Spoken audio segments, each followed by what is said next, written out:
les enfants, c'est le crâne d'un être qu'on croit très très proche de nos ancêtres directs. C'est en Afrique en 1959, plus précisément en Tanzanie, que l'on découvre ce crâne. C'est celui d'un australopithèque, une créature qui vivait il y a environ 2 millions d'années. D'autres recherches ont permis de découvrir des centaines de millions de fossiles ensevelis en Afrique orientale. Environ 2000 de ces fossiles sont d'origine humaine. C'est à partir de ces fossiles que les paléoanthropologues, ces détectives de l'origine de l'homme, auraient situé le berceau de l'humanité en Afrique. Savez-vous que nos premiers ancêtres ont entre 5 et 7 millions d'années? Au cours de cette première heure, l'éminent journaliste Walter Cronkite nous invite à découvrir les origines de l'homme.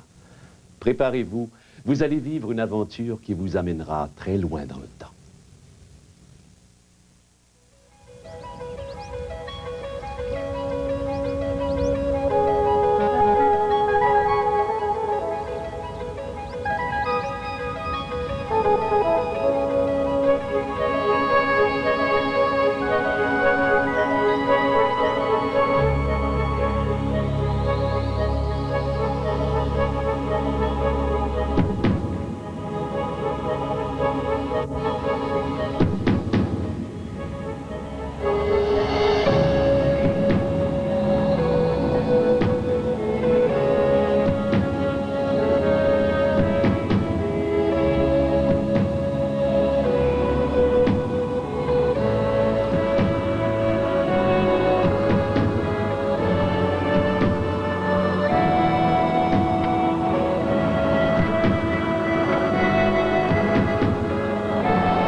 Voici le crâne d'un homme moderne. C'était un être humain très semblable à vous et à moi. Il est mort ici en Afrique il y a environ 100 000 ans. Il était un des premiers de son espèce et il est sans aucun doute un de nos ancêtres éloignés. Cela me fait tout drôle de tenir un crâne dans ma main et de penser qu'il appartenait à un homme. Je me demande de quoi il avait l'air, comment il vivait, quelles épreuves il a dû traverser, à quoi pensait-il, comment voyait-il le monde.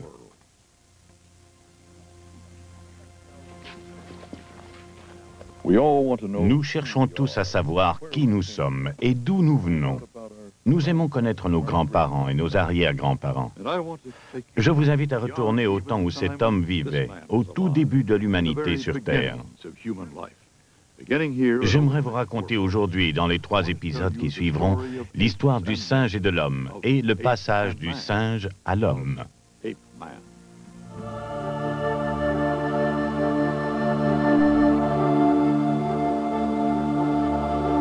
Nous avons beaucoup parlé des dinosaures qui détiennent le record de longévité sur Terre. Pendant 150 millions d'années, cette espèce a régné sur la planète, puis elle a disparu assez soudainement, victime probablement de l'évolution. Elle a peut-être aussi connu un énorme désastre, comme une collision entre un météorite et notre planète. Il est difficile pour nous d'imaginer une période de 150 millions d'années. Seuls les gens qui ont 70 ans et plus peuvent en avoir une petite idée. Il faut aussi dire que notre espèce, c'est-à-dire la forme actuelle de l'Homo sapiens, n'est sur Terre que depuis environ 100 000 ans, peut-être moins. C'est bien peu comparé à l'immensité de l'histoire de l'univers.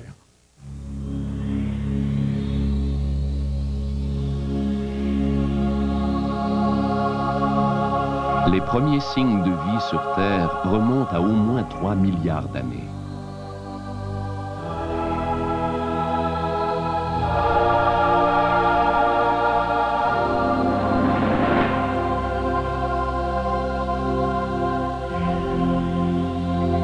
La vie sous-marine a commencé il y a environ 570 millions d'années.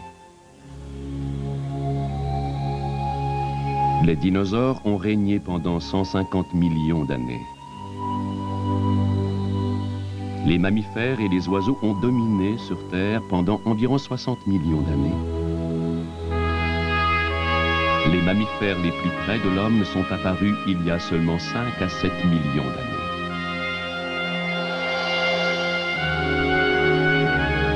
L'homme moderne, l'espèce dont nous faisons partie, ne représente que le revêtement final sur le toit de cet immense édifice.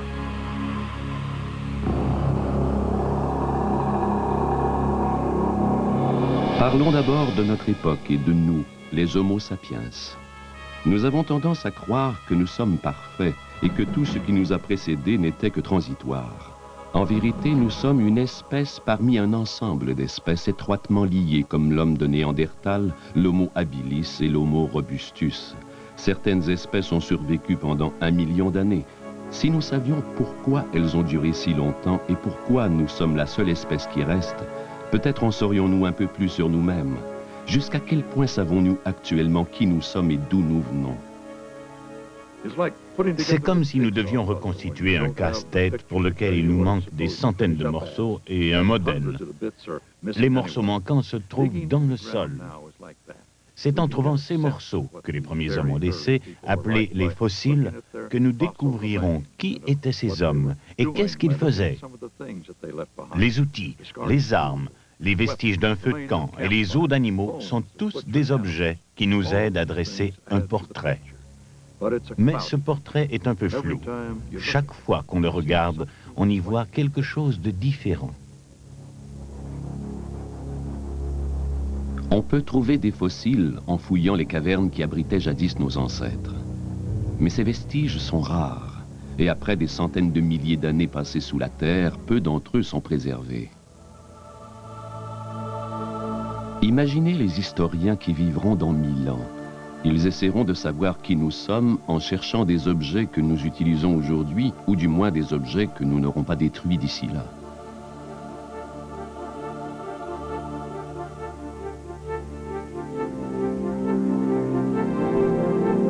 Des scientifiques de partout dans le monde consacrent leur vie à la reconstitution de notre histoire. Ils s'acharnent à construire notre arbre généalogique collectif et cherchent comment et pourquoi nous avons changé au fil des millénaires. Ils essaient de répondre à une question fondamentale: pourquoi les humains existent-ils? La vie de ces chercheurs est faite de détermination personnelle, d'ambition, de rivalité, d'aventure et de foi.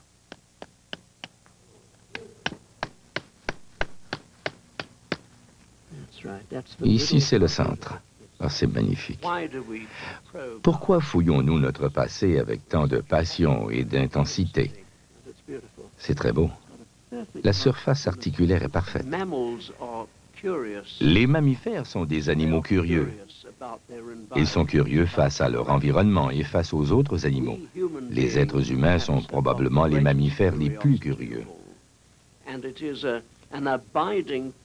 Ils ont une passion sans limite quand il s'agit de trouver des réponses à des questions comme « D'où est-ce que je viens? Quel est le sens de ma vie? Où est-ce que je vais? » Je crois que notre motivation vient de cette énorme curiosité que nous avons. Pourquoi grimper le mont Everest? Parce qu'il est là, tout simplement. Pourquoi fouiller le passé? Pour savoir d'où nous venons. Voici un silex qui a été fabriqué par les gens qui vivaient ici, dans cette caverne. Nous ne savons pas si on a enterré des gens ici. C'est toujours ce que nous espérons. Chacun de nous veut être celui qui découvrira un grand cimetière. Mais pour l'instant, je me contente de cet objet. Il est plutôt joli. La recherche de fossiles est un métier dont on devient vite intoxiqué. La seule activité à laquelle on peut le comparer est la chasse au trésor.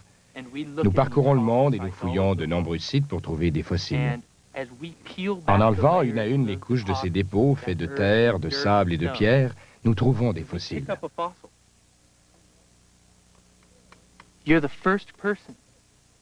Ce qui est merveilleux, c'est que nous sommes les premiers humains à les voir. Les premiers à pouvoir examiner ce qui a déjà été un animal vivant. Mais le plaisir le plus intense du paléoanthropologiste est de passer à l'étape suivante, qui consiste à reconstituer ce qui entourait ces os pour obtenir l'image d'une créature qui a vécu sur Terre il y a 2,5 millions d'années.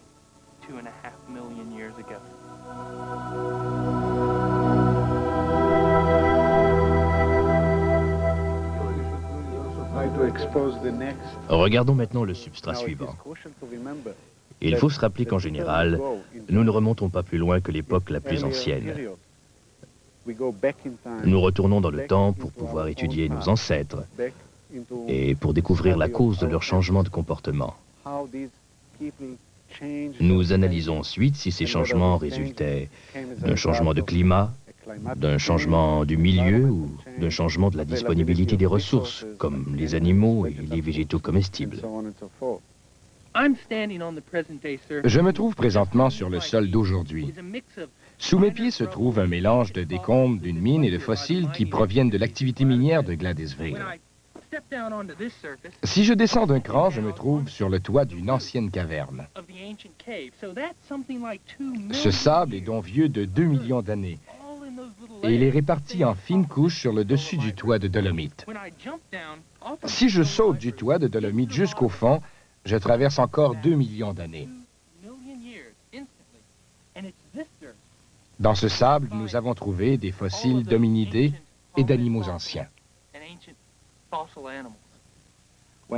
Quand un animal meurt, son cadavre se décompose et se disperse en fragments. Une infime partie de ces fragments reste sous terre et devient fossile. Nous en découvrons bien peu. Il est donc très étonnant de savoir quelque chose au sujet de nos ancêtres. Nous n'avons aucune raison d'espérer cela.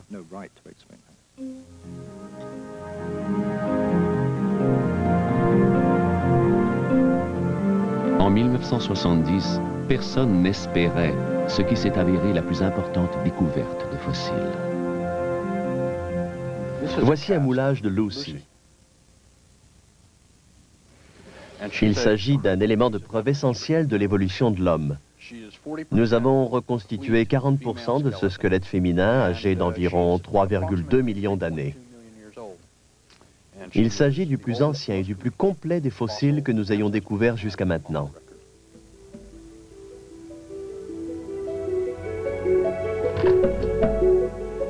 Il a fallu des années de dur labeur pour découvrir des fossiles comme celui de Lucy, ainsi que les autres objets que nous trouvons depuis un siècle.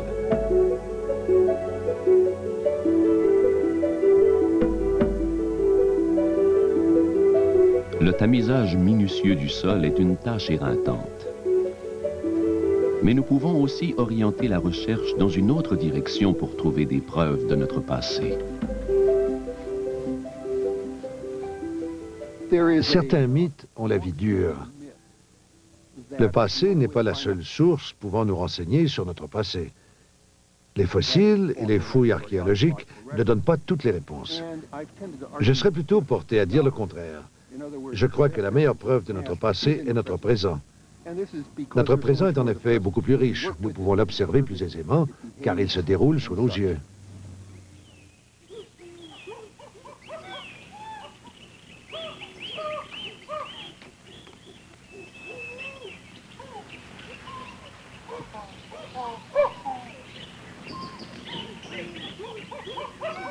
On retrouve d'importantes caractéristiques de nos ancêtres chez les animaux d'aujourd'hui. Par exemple, si on compare la structure biochimique ou l'ADN d'un chimpanzé à celui d'un être humain, on remarque une différence de moins de 2%. Nous sommes presque identiques.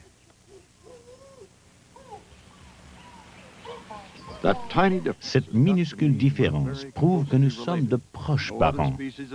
Aucune autre espèce vivante n'est aussi semblable à l'homme. Le chimpanzé nous ressemble même plus qu'il ne ressemble au gorille. Si on remonte assez loin dans le temps, on constate que le chimpanzé et l'homme ont des ancêtres communs. Mais il faut remonter à environ un demi-million de générations ou 5 millions d'années, au père du père du père du père de mon père, qui était un singe.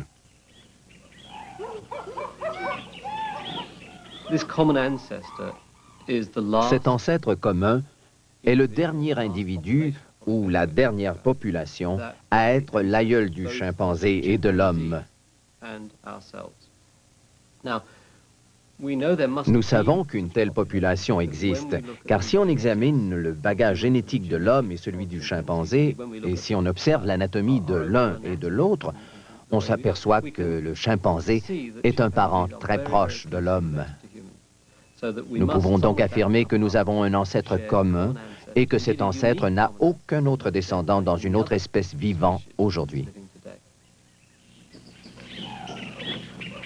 T, C, A, G, C, T. L'ADN est un code que l'on peut lire. En examinant l'ADN d'un homme et celui d'un chimpanzé, on peut voir ce qui est semblable et ce qui est différent.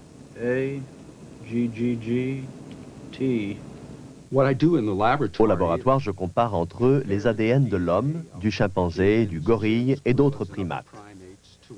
J'ai ainsi découvert que l'ADN de l'homme et celui du chimpanzé ne sont différents que dans une proportion de 1,7% seulement.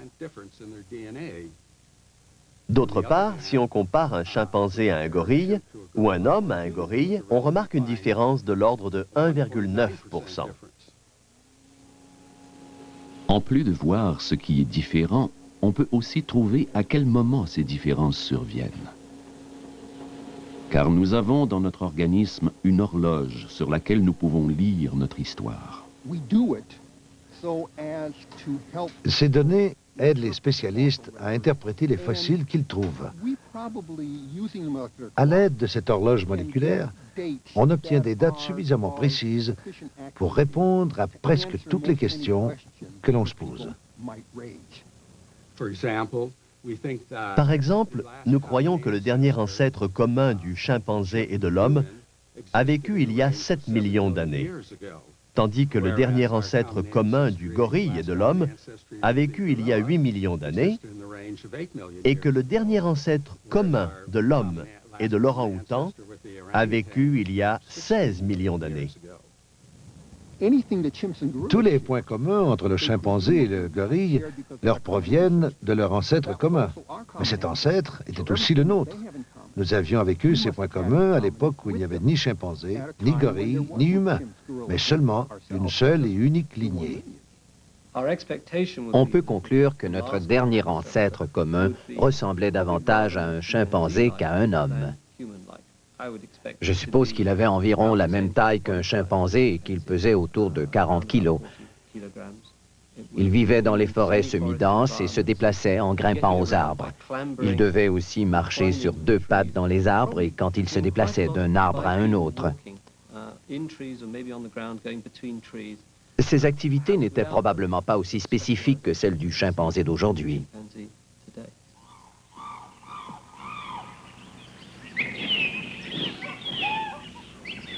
L'homme et le chimpanzé d'aujourd'hui ont un ancêtre en commun. Ils descendent du même animal. Nous avons donc le premier morceau du casse-tête de l'être humain. D'un point de vue biologique, nous sommes simplement des singes. On croyait autrefois que le principal but de toutes ces recherches était de reconstituer en détail notre arbre généalogique et de trouver les chaînons manquants qui nous relient aux singes. Mais il n'y a pas qu'un seul chaînon manquant. Les spécialistes s'accordent pour dire qu'il n'y a pas qu'une seule lignée dans l'arbre généalogique. Ils en sont venus à la conclusion qu'on ne peut pas faire correspondre l'origine de l'homme à un seul événement précis. Il s'agit plutôt d'un tableau évolutif. Diverses espèces ont vécu côte à côte, le climat s'est modifié, les ressources alimentaires ont changé et les espèces se sont déplacées sur les continents. Il faut axer l'étude de tous ces fossiles sur notre compréhension du changement. La première découverte de fossiles humains remonte à environ 1860, à l'époque où Charles Darwin a publié son fameux ouvrage « L'origine des espèces ». L'étude de l'évolution de l'homme était une science nouvelle, dont le principal centre d'intérêt était la recherche de nos origines.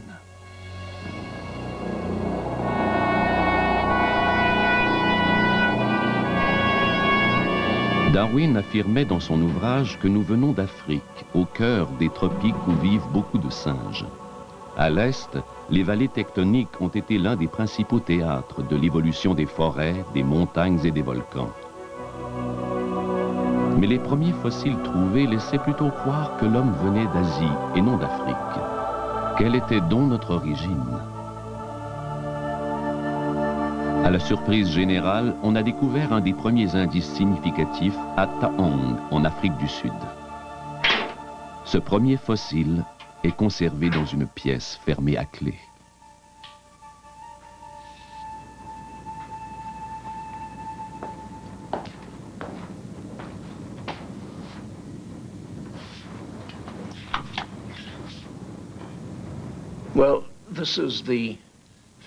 Voici le célèbre petit crâne de Tong. C'est le premier fossile africain à contribuer à l'étude de l'évolution de l'homme. Raymond Dart a découvert cette pièce et il l'a amenée ici à Johannesburg le 28 novembre 1924.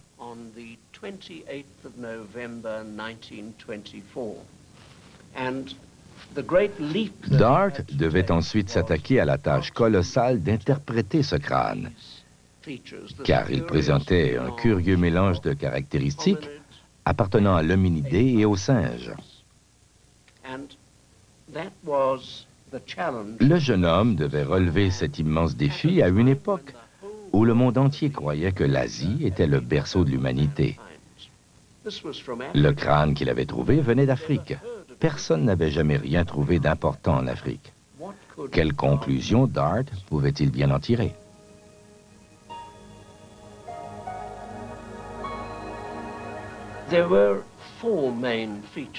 Il observa 4 caractéristiques importantes permettant de distinguer ce crâne d'un crâne de singe africain ordinaire. Il remarqua que les dents, le cerveau et le port vertical de la tête sur la colonne vertébrale étaient similaires à ceux de l'homme. C'étaient donc 3 caractéristiques en faveur de l'hominidé. Mais le cerveau n'était pas plus gros que celui d'un chimpanzé ou d'un gorille, ce qui laissait croire qu'il appartenait à un singe. Dart avait bien du mal à trancher.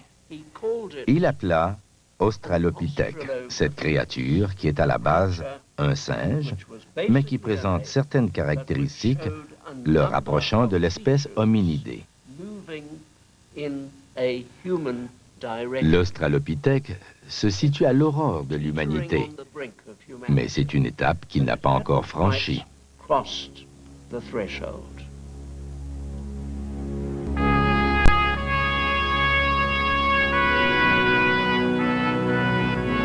Dans les années 1920, certains préjugés persistants nous empêchaient de croire que nous venions d'Afrique.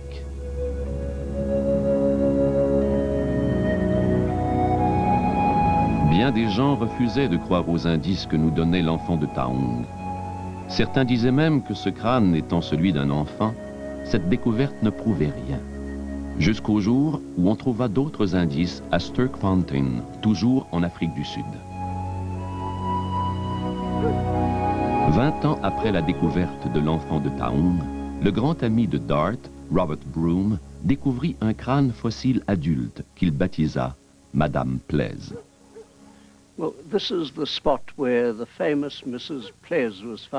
C'est ici que Robert Broom a découvert Madame Pless en 1947. C'est un très beau crâne. Il est complet. Il ne lui manque que les dents. Il n'est aucunement déformé et il s'est magnifiquement conservé. Ce crâne est la preuve que Raymond Dart avait donné une bonne interprétation du petit crâne qu'il avait trouvé à Tong.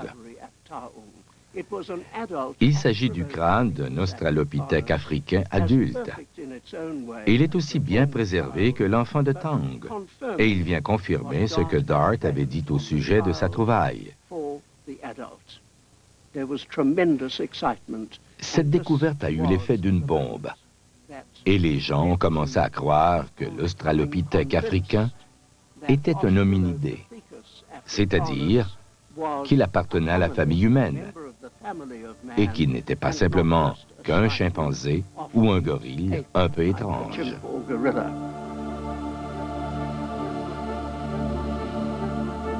Cette nouvelle espèce a vécu sur Terre il y a au moins 2,5 millions d'années.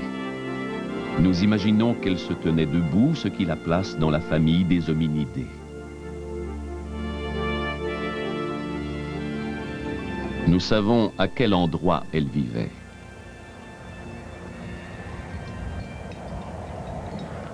Cette espèce, qui est aussi la nôtre, vivait en Afrique et non pas en Asie. Nous voici donc avec un autre morceau du casse-tête, une preuve tangible que nous appartenons à la lignée du singe. Les plus anciennes créatures ressemblant à l'homme venaient d'Afrique. Posons maintenant une autre question. Quand et où avons-nous commencé à marcher debout?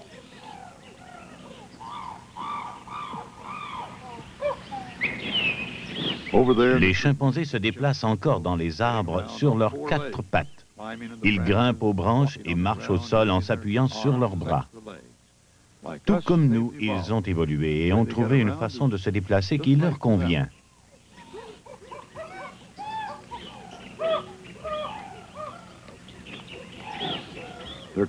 À un certain moment décisif, les descendants des singes ont commencé à se déplacer sur 2 pattes seulement. La marche verticale est une des caractéristiques propres à l'humain. Les enfants l'apprennent dès l'âge de 1 ou 2 ans. Les premiers humains que les scientifiques appellent les hominidés ont adopté cette démarche il y a 3 à 5 millions d'années.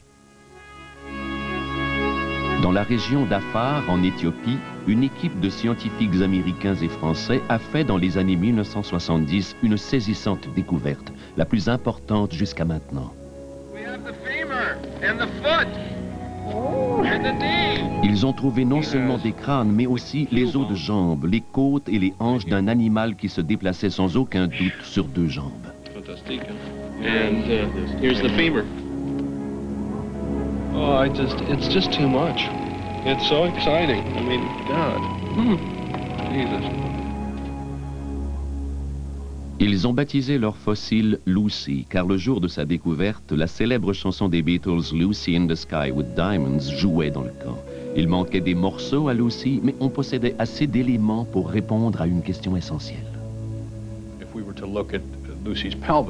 Si on regarde le pelvis de Lucy, on s'aperçoit qu'à la suite de tous les changements anatomiques fondamentaux, un pelvis de quadrupède est devenu un pelvis de bipède.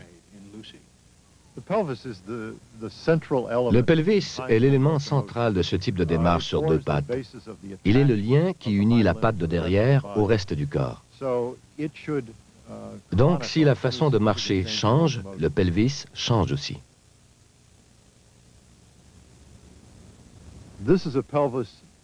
Voici un pelvis de chimpanzé qui se rapproche beaucoup de celui des ancêtres de Lucy. On remarque ici que les os iliaques sont très larges et plats. La partie centrale, le sacrum, est très longue et étroite. Le pelvis lui-même est assez long et étroit. C'est un pelvis de quadrupède. Le pelvis de l'homme moderne est très différent. Les traits anatomiques du pelvis de Lucy sont résolument modernes. Les os iliaques forment une sorte de bol. Le sacrum est très large et très court. Tous ces éléments concordent parfaitement avec la démarche d'un bipède. Si on descend jusqu'au fémur, on remarque aussi une différence. De même pour la cheville et le pied. Nous sommes forcés de conclure que Lucy marchait à peu près comme nous. Cette caractéristique nous permet de la classer parmi nos ancêtres hominidés. Le pelvis de Lucy nous indique comment elle marchait.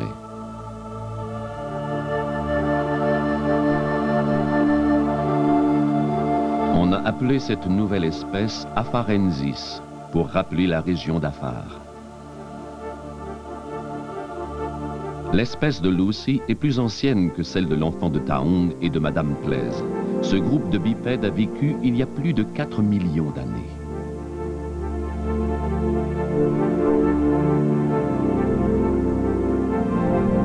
Quelques années après la découverte de Lucy, la célèbre Mary Leakey a fait une découverte remarquable et fortuite au sud de l'Afrique, à Laetoli, en Tanzanie.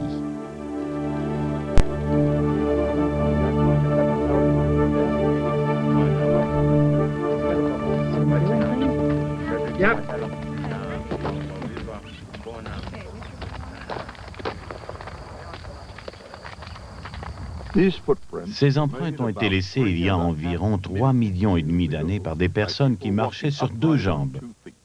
Elles constituent la preuve la plus récente du grand changement qui a fait de la race humaine une espèce unique. Elles témoignent du moment où l'animal qui allait devenir un homme s'est levé pour la première fois pour marcher.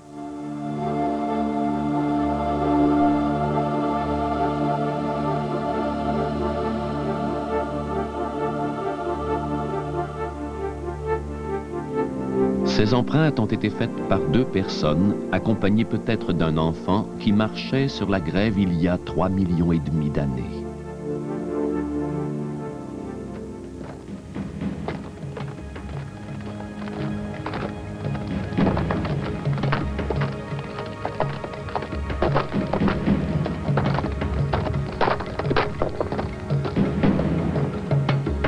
Elles se sont conservées grâce à un mélange insolite de cendres volcaniques fraîches et d'eau de pluie.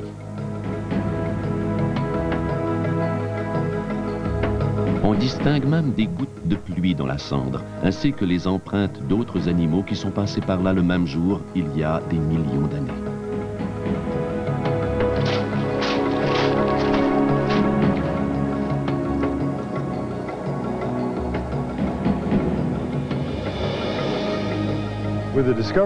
La découverte des empreintes de Laetoli nous a fourni une preuve irréfutable. Ces empreintes n'indiquent pas seulement que l'animal était un bipède qui marchait debout, mais elles montrent aussi que la voûte plantaire était longitudinale, que le gros orteil était aligné avec les autres orteils et n'était plus opposable, et que le coup de talon était définitivement similaire à celui de l'homme moderne. On peut donc conclure que l'animal qui a fait ces empreintes marchait debout depuis très longtemps, bien avant qu'elles aient été faites il y a environ 3,75 millions d'années. Nous avons un autre morceau du casse-tête. La marche verticale est apparue il y a environ 4,5 millions d'années. Les détails du portrait se précisent. Mais si nous savons que ces événements se sont bel et bien produits, nous ne savons toujours pas pourquoi. À quand remonte le premier homme? Quand les premiers hommes sont-ils arrivés sur Terre? Après bien des années d'études, je vous répondrai que cela dépend. Ça dépend de ce qu'on entend par être humain. Certains vous diront que l'homme est apparu quand il s'est enfin tenu debout. Cela remonte à 4 millions d'années.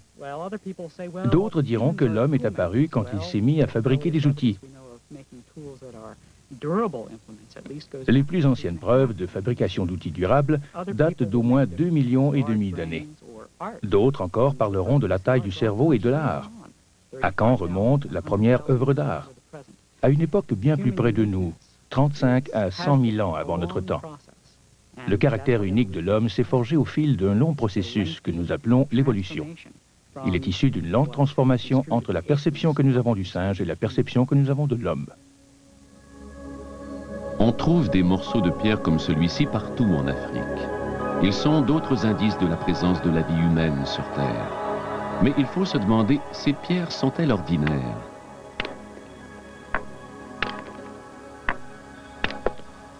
Ou ont-elles été fabriquées?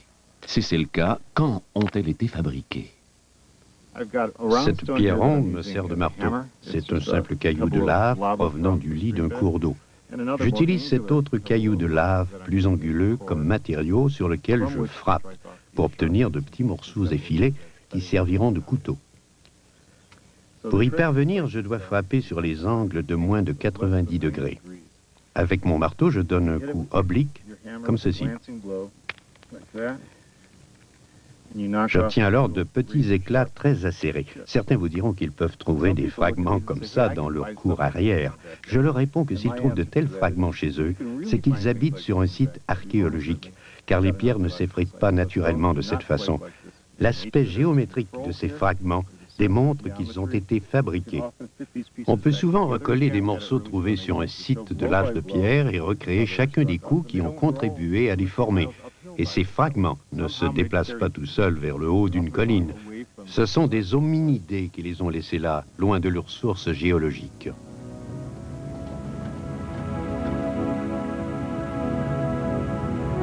Dans les années 1920, on a trouvé de tels outils de pierre un peu partout en Afrique orientale.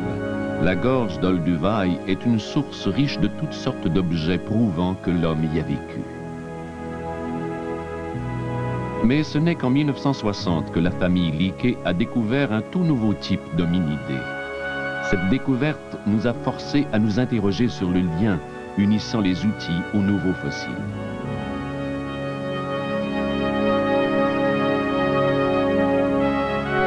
Qui a bien pu fabriquer ces outils? Y a-t-il eu un premier artisan de la pierre? S'il existe un lien entre ces outils et les nouveaux hominidés, nous avons une nouvelle espèce. Comment appeler cette espèce? Je me suis adressé à Raymond Dart, qui avait beaucoup de talent pour les mots. Et je lui ai dit que nous avions trouvé une nouvelle espèce et que nous croyons qu'elle avait un lien direct avec la période la plus ancienne de fabrication d'outils.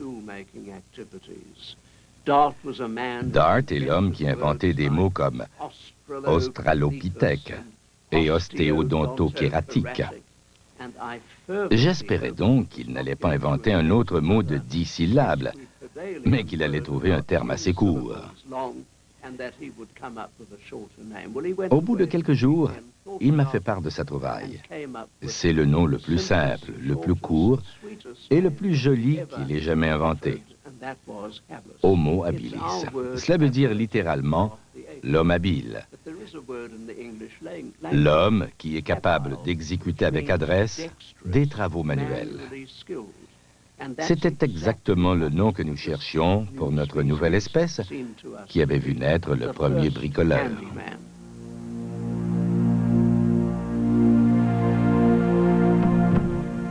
Il y avait toutefois un problème. Le lien entre les fossiles et les outils n'était pas assez direct. Il était très difficile de prouver un tel lien, car il fallait que les outils et les fossiles soient trouvés au même endroit et au même niveau dans le sol.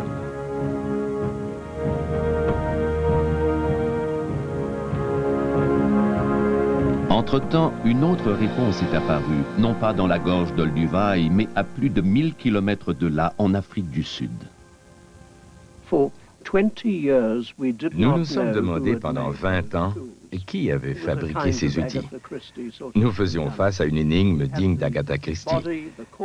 Nous avions le cadavre, mais nous ne savions pas qui était l'auteur de ces outils. Puis, en 1976, Alan Hughes a découvert ces dents dans le fossé même où je me trouve. Selon leur forme, nous avons déduit qu'elles étaient très différentes de celles d'un singe, et elles semblaient correspondre parfaitement aux découvertes que le docteur Louis Leakey et moi avions faites dans la gorge Olduvai en Tanzanie.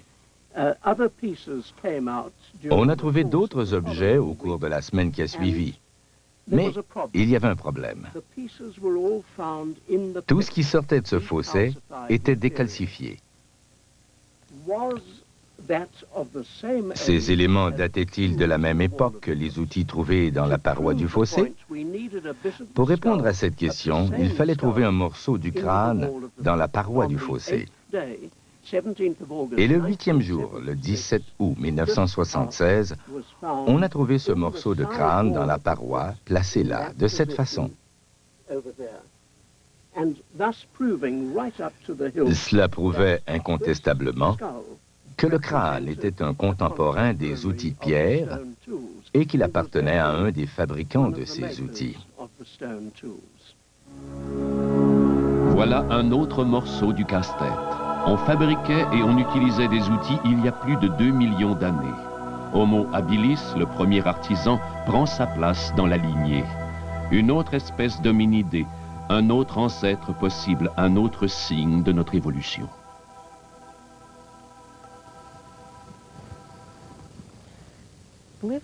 Croyez-le ou non, si ce petit fragment de pierre n'avait pas existé, vous ne seriez pas ici aujourd'hui à vous demander d'où vous venez et comment vous êtes arrivé ici. Mais en quoi ce petit caillou fait-il partie de mon passé? Je vais vous expliquer le plus important concept de l'histoire de l'humanité et de l'évolution des espèces humaines. Grâce à ce fragment de pierre, nous pouvons explorer de multiples avenues de notre passé. Quand nos ancêtres trouvaient une carcasse, ils se ruaient dessus. Ils enlevaient la peau et en retiraient une bonne quantité de nourriture. C'était aussi simple que cela. Personne ne sait vraiment comment était la vie à cette époque. Il faut oublier ce que nous sommes aujourd'hui et les progrès que nous avons accomplis. Nous devons imaginer que nos ancêtres ne formaient qu'une espèce animale parmi d'autres et qu'ils devaient se battre pour leur survie dans les plaines.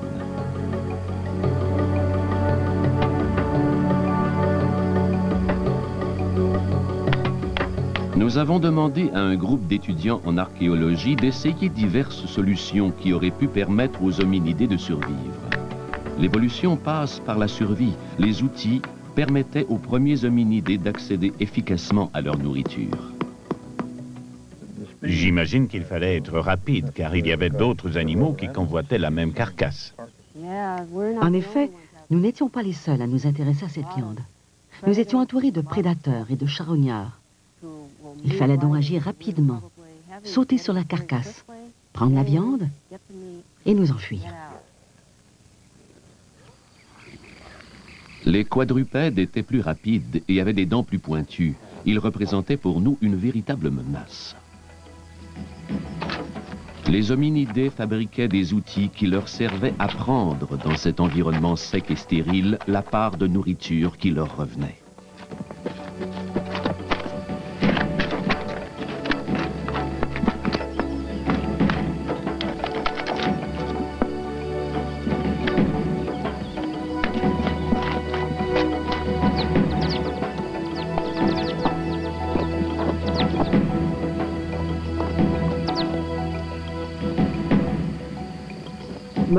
Il est fort probable qu'après avoir découpé la viande, il a mangé crue, sur place. C'est une pratique habituelle dans le monde des carnivores, même chez les primates, les chimpanzés et certains babouins.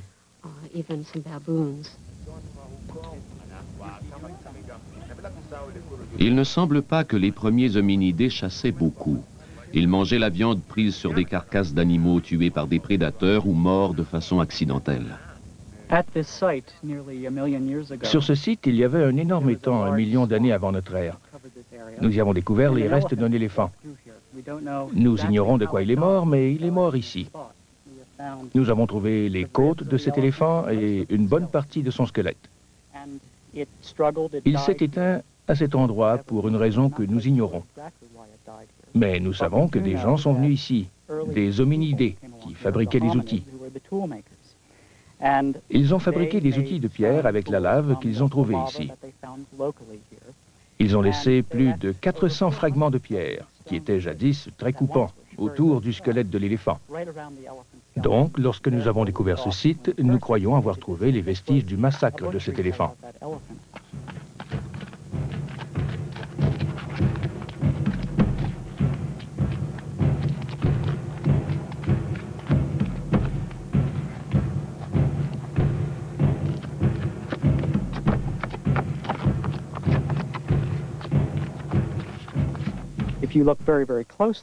Si on regarde de près cette côte, on voit que des marques ont été faites ici. Ce sont d'anciennes marques. Nous croyons que ces marques ont été faites avec ces mêmes outils de pierre. Comment savez-vous que ces marques sont anciennes? Il faut d'abord les examiner en laboratoire. Puis nous faisons des moules très précis de ces rainures et nous les examinons à l'aide d'un microscope à balayage électronique. Cet instrument nous aide énormément à bien définir les marques d'outils de pierre laissées sur un os.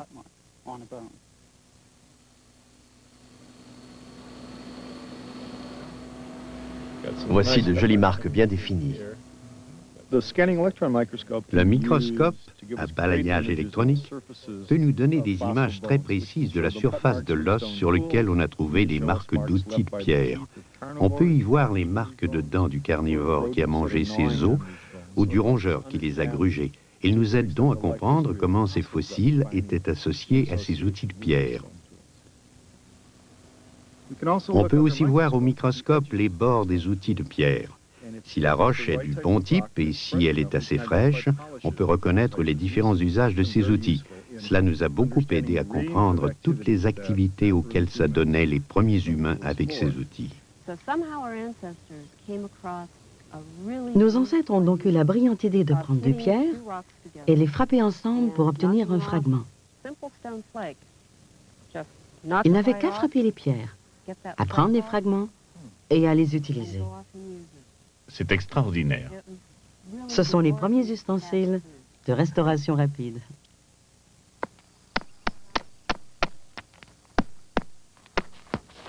Grâce aux outils, les hominidés pouvaient survivre. On peut considérer l'évolution en termes de résolution de problèmes. Il y avait jadis un animal qui vivait dans un environnement hostile.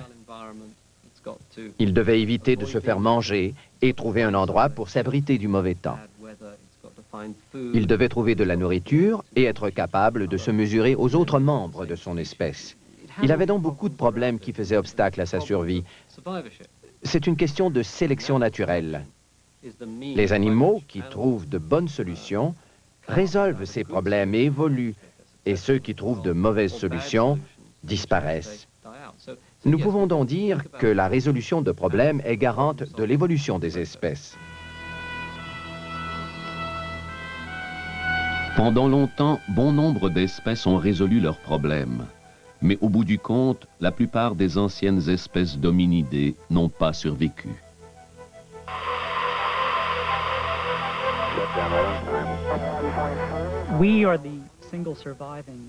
Nous sommes la seule espèce qui ait survécu. Nous sommes des rescapés. Ce ne sont pas tous les hominidés ou toutes les populations qui ont vécu sur Terre depuis 2 millions d'années qui font partie de notre lignée. Je crois qu'il faut voir l'évolution de la vie comme un ensemble de branches. Par exemple, on a longtemps cru à tort que l'évolution du cheval se résumait à la croissance physique de cet animal. À mesure qu'il grossissait, ses orteils se sont progressivement soulevés pour ne plus toucher à terre. Mais en étudiant mieux la question, nous avons compris qu'il y avait des dizaines d'espèces de cheval. Je crois que nous devons adopter la même approche pour étudier l'évolution de l'homme. D'autant plus qu'on a récemment découvert plusieurs lignées différentes. C'est comme si l'évolution qui s'est produite à partir de 2 ou 3 millions d'années avant aujourd'hui n'était qu'une vaste expérience réalisée sur diverses lignées d'Afrique. Les outils ont permis de résoudre certains problèmes comme l'approvisionnement en nourriture.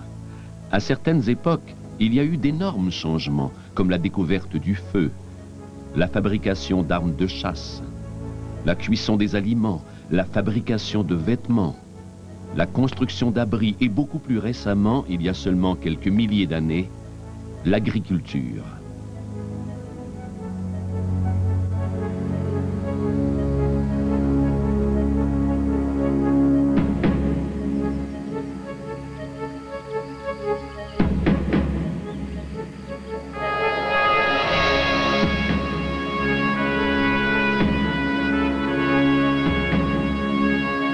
Ces activités ont permis aux diverses branches d'hominidés de résoudre leurs problèmes. La découverte de ces tâches vitales est étroitement liée à l'activité cérébrale. Notre cerveau nous sert à parler, à communiquer et à nous exprimer sous forme de symboles et d'art. Voilà un autre morceau important de notre casse-tête. Ces facultés ne sont apparues qu'il y a 30 ou 40 000 années, mais elles font partie du même processus qui a mené à la fabrication des outils.